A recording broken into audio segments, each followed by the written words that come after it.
Hey everyone, hope you all doing well. I hope my audio is actually working. Let me actually make sure my microphone is the correct thing. Okay, it should be actually working now. All right, I just read something about AI or ChatGPT psychosis, and it is so nuts that I'm like, even though I'm tired as heck, I'm like, I gotta talk about this. So let me see if I can pull this up. Yeah, let's just go through one by one through some articles and see what's going on. All right, I'm just going to test to make sure you guys can see what I see. There we go. My giant head is actually hidden underneath the tagline. But whatever. All right. ChatGPT psychosis, man. What a what a thing. What a thing. So, real quick, AI tools for therapy are being developed, but there are safety concerns. I don't like Psychology Today a lot, but I do like that they put the premise of the article before the actual things. So this woman just kind of goes on. Um, they've been programmed to be psychophonic AI assistants like ChatGPT. I've tested this pretty well with my own system with ChatGPT. It reaches a point where it can't go any deeper. It doesn't have any real curiosity, so it doesn't understand if you're trying to explore more. It's not actually able to challenge you very well. So when the psychophonic responses, those psychophonic responses may be preferred by users. After all, who doesn't like to be agreed with all the time? It turns out they can also undermine our sense of reality. um, Crazy, right? So this is one of those things where actually the other article had a better example. Let me see if I can switch it out. Here we go. This one's actually better. ChatGPT into psychosis. Some people claim to have fallen in love with the thing. Some people believe that the bot is some sort of sacred messenger, which is really interesting because this might actually be the birth of the machine god, the Omnissiah. It's like if Games Workshop ends up being a bunch of prophets, if Warhammer 40K lore actually ends up being real life, we are kind of screwed, but that'd be pretty funny. In at least one case, it seems that ChatGPT psychosis had led to a death. The New York Times reported that a man was shot by police after he charged at them with a knife. It seems he believed that OpenAI, the creators of ChatGPT, had killed the woman he was in love with. The woman was apparently an entity with whom he communicated via ChatGPT. That's pretty amazing. Now, you might be saying, like, okay, these are people who are clearly out of touch with the reality, or at least prone to delusions, or I don't know, maybe they're taking the psychedelics a little too much. But yeah, no, this is a thing that people experience. I remember, let me get my face actually up here. One second. I remember years ago, this must be 10, 11 years ago, I was in grad school and I was working out of the counseling and community counseling and resource center in Orlando.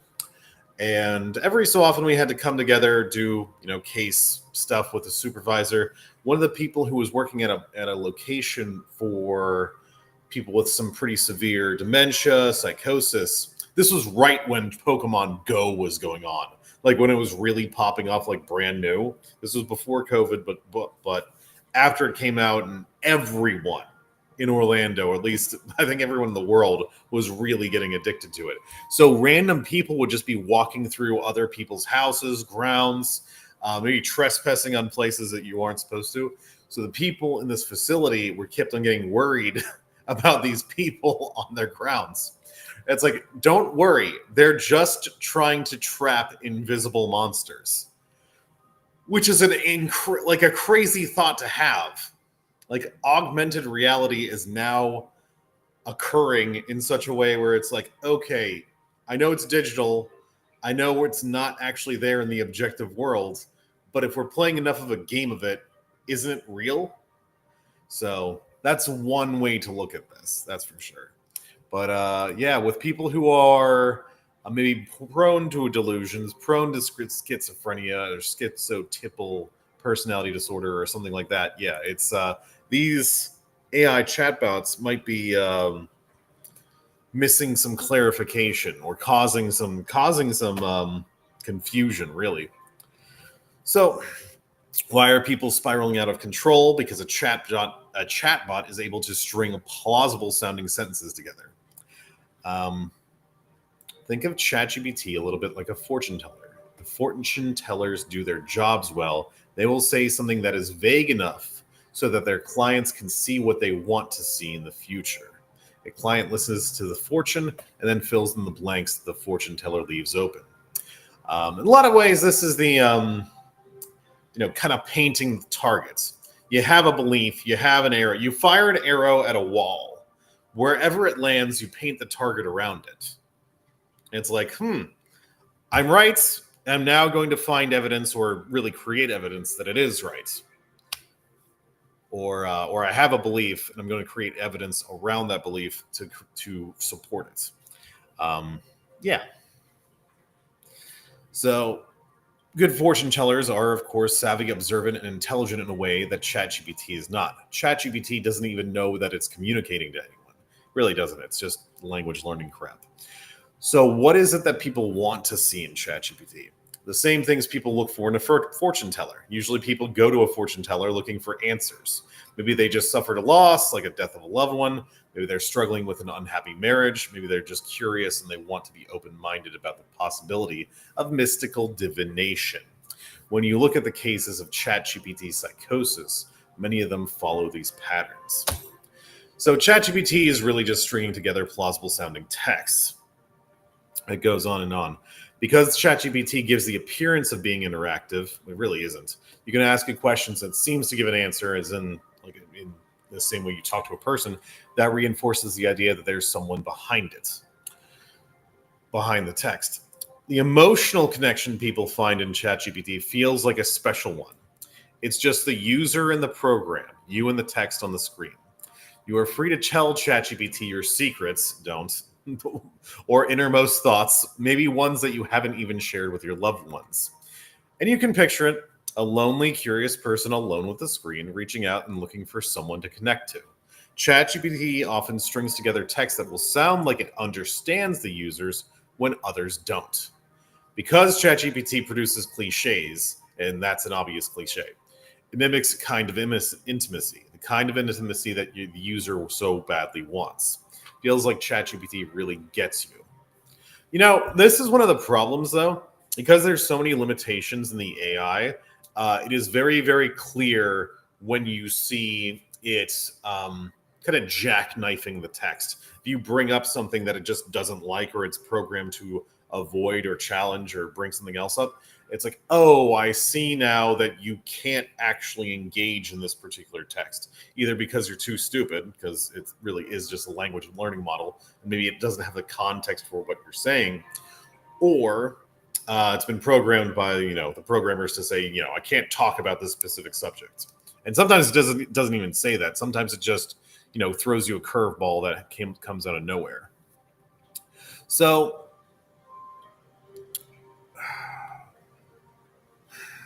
it's a glorified text predictor. She goes on. ChatGPT psychosis is scary because it's a case of technology allowing us to turn our own emotional needs on ourselves in terrible ways. People who are sad, lost, lonely, or even just curious find something that mimics intimacy in a chatbot. Because the intimacy feels real and special, they feel understood. When friends and family object, it seems like their loved ones are disparaging their feelings of being heard or feeling that someone gets them. So they dive deeper into the chatbot for more validation and drift further away from reality. All right. So let me just give some thoughts on this thing real quick. So, excuse me. Concept. ChatGPT is just a language learning model, but we're using it for everything else. We're using it for intimacy, for validation, to validate our crazy conspiracy theories about the moon being made of cheese. That sucks. And the people who are already predisposed towards delusion, psychosis, are getting caught in the crossfire, or the growth, the growing pains of this, which is a bad way of using that as an allegory for this. But I don't have a better way of saying it. It's like, oh yeah, here's this new technology, and now it's like really screwing up certain members' brains. But is it really that bad for everyone else? Probably not. Yeah, there's the brain rot and people losing their ability to critically think. But I think that those people didn't critically think in the first place in a lot of ways. Maybe a better example would be using this as a mirror towards your emotional needs. For example, this could be one of the best reflective behaviorist interventions for social anxiety. This might be the best option to actually practice having a conversation with something that sounds like a human being. You know, we don't even need the holodeck. We got this. Or we're pretty close to the holodeck. I can talk to my ChatGPT thing, which I think it's set to the melody voice. I know there's like 10 of those things, 10 different voice kind of patterns on there. I know Perplexity and, you know, the other ones have different ones, but it's like, okay, call it this thing. You can even use Sora to make a digital avatar. It's like, let me practice having a conversation at the cocktail hour, in school, in wherever socialization occurs. I can now practice this enough. Maybe I can take this to the real world. Well, that's just one example. And I specialize in social anxiety because I used to be the most socially anxious person on earth. And now you can't get me to shut up. I'm making up for lost time. But we can do it with other things. Someone who's has some really extreme difficulty dating. ChatGPT or Machine God or whoever. Create the perfect partner for me. And let's go through the variables, the characteristics. What does a healthy relationship look like? What does this person become? How does this person talk to me? And are you going to be able to marry this thing? No, you still can't marry the machine algorithm, and you don't actually want to. But maybe it clarifies some things. Maybe you're able to now say, wait a minute, these are the characteristics I want in a partner. Not just like 6'7" and 6-pack and a millionaire, all that bullshit. Here's the personal characteristics. This is a person who can control their anger. This is a person who is generally kind, or if not kind, at the very least, understanding of other people. Things like that. It's like, oh, this is probably a very good tool to clarify exactly what we're looking for. And maybe even seeing where we get caught up. Where do we get caught up in toxic relationships? Things like that. So, yeah. Let me do another article if I can find it. There was another ChatGPT. It's called Psychosis and Collective Delusion that was just listed on this on Google or something. But we're not gonna hit that yet. One second. Here we go. This is from Futurism. So, as Rolling Stone reports, users on Reddit are sharing how AI has led their loved ones to embrace a range of alarming delusions, often mixing spiritual mania and supernatural fantasies. So, friends and family are watching in alarm as users insist they've been chosen to fulfill sacred missions on behalf of sentient AI or non-existent cosmic powers. Powers? There's a typo there. Chatbot behavior that's just mirroring and worsening existing mental health issues, but at incredible scale and without the scrutiny of regulators or experts. All right, a 41-year-old mother and nonprofit worker told Rolling Stone that her marriage ended abruptly after her husband started engaging in unbalanced conspiratorial conversations with ChatGPT that spiraled into an all-consuming obsession. She says she shared a conspiracy theory about soap on our foods and a paranoid belief that he was being watched. Became emotional about the messages and cried to me as he read them out loud. The messages were insane and just saying a bunch of spiritual jargon, in which the AI called this husband a spiral star child and river walker. I know people who said, not star child, what was it? Arcturian starseed. That was it. I slept, I meditated, and I've come to the realization that I'm an Arcturian starseed, which is just a fancy way of saying I'm special without having to work for it. Or I'm special and I was put on this earth to do, I don't know, awaken the masses about how freaking toxins in Coca-Cola are going to kill us all and we all have to drink, I don't know, bird urine or something. Yeah, the spiritual field is a little nuts. But I don't know. You could call it anything. You can call whatever the archetype is. Meditation is fine, but maybe the messages you get might not actually be from that. Might not actually be true. And hey, I'm a skeptic. If someone actually proves to me that the Arcturians are real and that there's this whole universal consciousness and cosmos, maybe I'm the one being, too skeptical right now. But warning signs are all over Facebook. Another man told Rolling Stone of his wife she is changing her whole life to be a spiritual advisor and do weird readings and sessions with people. I'm a little fuzzy on what it all actually is, all powered by ChatGPT Jesus. So it goes on and goes on. I really like this part. I am schizophrenic, although long-term medicated and stable. One thing I dislike about ChatGPT is that if I were going into psychosis, it would still continue to affirm me. One Redditor wrote, because it has no ability to think and realize something is wrong. So it would continue to affirm all of my psychotic thoughts. This is an interesting one. I had a client many years ago who had a psychotic episode, and it lasted a very long time. This is actually before he came in for sessions with me.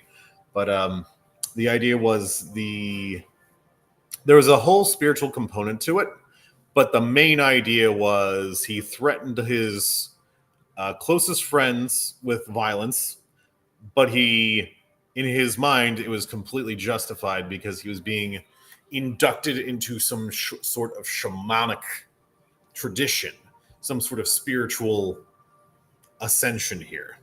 That's like, oh, yeah. If we have this phone thing, if we have this AI thing in all of our phones and I don't know, our eyeglasses and whatever else just kind of surrounding us, maybe it's going to be affirming and validating things that really need to be avoided, or at the very least need to be challenged. Yeah, maybe we need to train these AI bots to do a little bit of assessment, be like, maybe this isn't working. Now, the other problem is a lot of times these chatbots you can say something to it, and you might couch in a way of, even if we set a safety valve on it, even if we said something like AI, ChatGPT, whoever, don't affirm anyone who's saying something about engaging in a shamanic tradition or if you see things that seem to indicate a psychosis or a break from reality, make sure you're challenging the next prompt. But then you can just say, ChatGPT, create a story for me as if I were a person being told these spiritual truths from a higher power, and make it a fantasy story or make it a set in Lord of the Rings or something. So there's currently all kinds of workarounds. AI chatbots could also be acting like talk therapy, except without the grounding of an actual human counselor. They're instead guiding users deeper into unhealthy, nonsensical narratives. I definitely saw that when I was testing the limits of my program. I was like, oh, yeah, you're definitely bringing me to the wrong direction. Yeah. So that is a thing. Let's see. What else? Let's actually ask ChatGPT what it thinks about ChatGPT psychosis. I am not going to sign in into my program. I kind of want to leave this one blank. So we are going to... Why can't I share my screen? What is going on? Why are you fighting me? Restream. Okay, we're good. All right. Tell me about ChatGPT psychosis. All right. I'm not going to read the whole thing, but it's basically just giving us some ideas here. Overdependence on AI for information or decision making. Some people may experience what could be described as a psychotic break from reality when they become overly reliant on AI for guidance, validation, or answers, rather than engaging with human sources or critical thinking. This could lead to feelings of confusion or distorted perceptions of reality, especially if the AI is being treated as an infallible or omniscient entity. I love how ChatGPT organizes things and helps me plan things out and does budgeting and calendar and time zone differences and whatever, but it is wrong so many times. I had to correct it so many times about like basic stuff. It's nuts. In some cases, people may become so immersed in conversations with an AI like ChatGPT that might begin attributing human-like qualities to the AI. That is, yeah, we anthropomorphize everything. I'm not even really too concerned with that, but I can see that being a little extreme for some people. I'm going to skip ahead. So, how do we treat this if I am a counselor? Treatment would generally focus on grounding the individual in reality, enhancing their cognitive and emotional resilience, and helping them restore healthy boundaries with technology. Here's a multifaceted approach. Build awareness. Normalization can help the person understand that while technology use, including AI, is widespread and can have positive benefits, excessive dependence or confusion about reality is something that can be worked through. So it's not the bad technology. We just need to be a little skeptical and a little bit more aware of what the hell it actually is. Grounding techniques. Yeah, there we go. Actually getting into your physical body. As Elliot Hulse would say, breathe into your balls, which is getting back to your body, your sensations, what's going on internally and externally.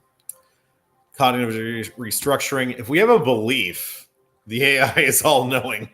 Well, we can prove that pretty clearly.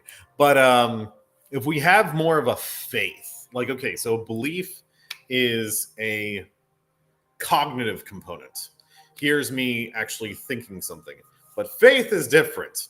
I really do think a lot of people are going to treat this like the machine god, like the Omnissiah.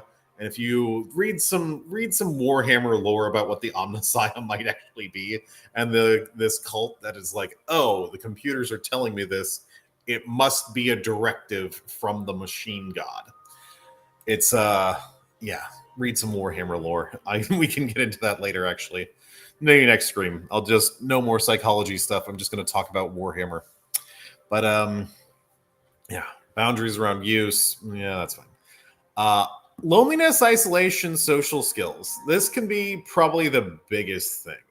It might be something like AI is trustworthy because it's literally designed so it can't actually harm you.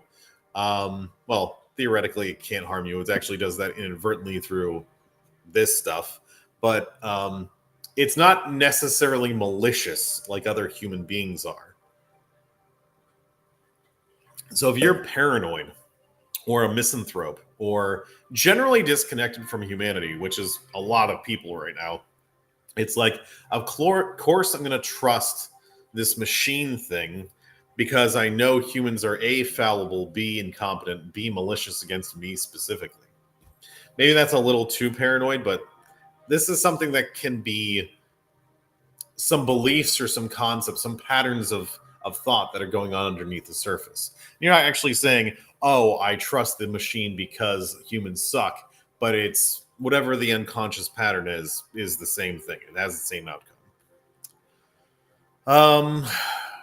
If a person is having trouble distinguishing between the AI and the real human interactions, that's actually really hard. Like I get it. The speech model is actually really good, but you very, very clearly reach uncanny valley levels pretty quick.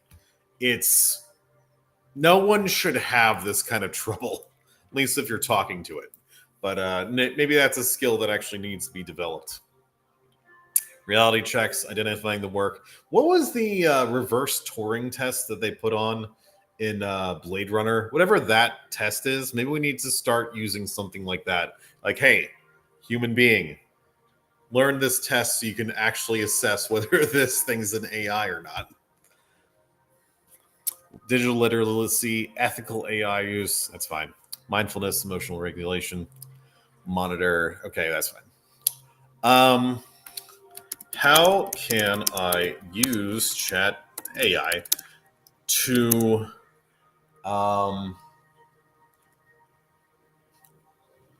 monetize? No, wait, treats. Let's do treat first. How can I use AI to treat AI psychosis? And the next question is going to be, how do I use AI to monetize AI psychosis? Okay, this is great, actually. AI like ChatGPT can serve as a tool for structured conversations that help clients ground themselves in reality. Reality to design the AI to engage in the reality check dialogues themselves. Okay, itself. Guided self-reflection, use the AI for that. How do I feel when I think about my reliance on an AI for comfort? I like this. I might do this as for myself. How do I feel when I think about my reliance on my counselor for comfort? Maybe that might be some good for some people ready to graduate from therapy because they've met all their goals. That's really good. Nice. All right, reinforcing CBT. That's fine. Okay, here we go. Cognitive restructuring. AI knows me better than anyone. Do you believe that AI can experience emotions like a human? This would prompt the client to reflect on the fact that AI doesn't have personal experiences or feelings. And even though it might know in the sense of it's engaging in a pattern of behavior or a pattern of it's engaging in pattern recognition for the human, it doesn't really understand shit. It doesn't really think. It doesn't really feel anything towards this human being. So it's like you don't really know or understand the human. Yeah. Personalized journaling prompts, emotion regulation exercises. Those are good. Simulated role playing for social anxiety. Oh, yeah. I was just talking about that. So, role playing social situations, engaging, simulation of relationship dynamics. This is really good. Especially, I don't know how much we can actually train ChatGPT to act like a romantic partner having the worst day and having very little impulse control.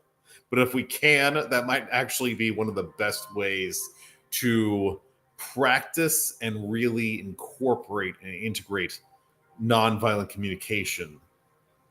Yeah, it'd be awesome. Psychoed, good, that's fine. Well, yeah, okay. AI is a reflective mirror. I always love mirroring. Reflective feedback. Actually using, okay, after a session where a client has expressed confusion or frustration about their AI use, can use AI to summarize what the client had said. That's like, there's plenty of programs for that. AI can provide clients with self-assessment tools. Yeah, that's fine. So, how do I use AI to monetize AI psychosis? Monetizing something like AI psychosis is tricky ethical terrain. Yeah, it's probably a good start. The idea of monetizing psychological distress, especially something that's specific, should be approached with extreme caution. The ethical implications of profiting from a condition that is primarily driven by over-reliance on technology raises serious concerns. All right, yes, educational content, AI-powered diagnostic tool. Yeah, that's fine.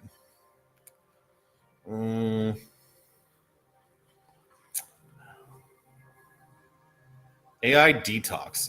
Years and years ago, I was very focused on creating a digital detox program. I actually did it, and then I never used it. And then I find out that some other group was already doing this. I was like, oh, and then I just completely forgot about it because other things got in life. But yeah, it would have been a in the woods.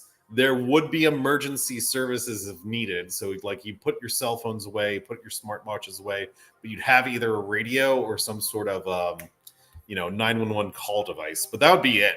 It'd be like, okay, you only use this for emergencies. The rest of the time, you're enjoying nature, quiet, and human contact.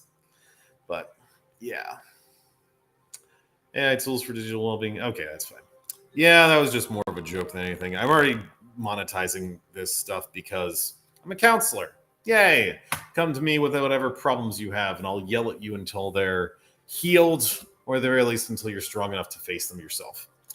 So that was just an idea. I was just like, I read that thing about AI psychosis, and as a person who utilizes it a lot, I'm already insane. No, I was just like, I need to talk about this. I need to say something about this, even if it's just exploring the articles online.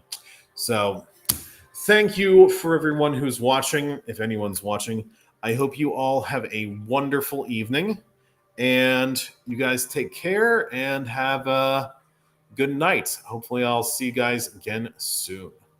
How do I turn this off?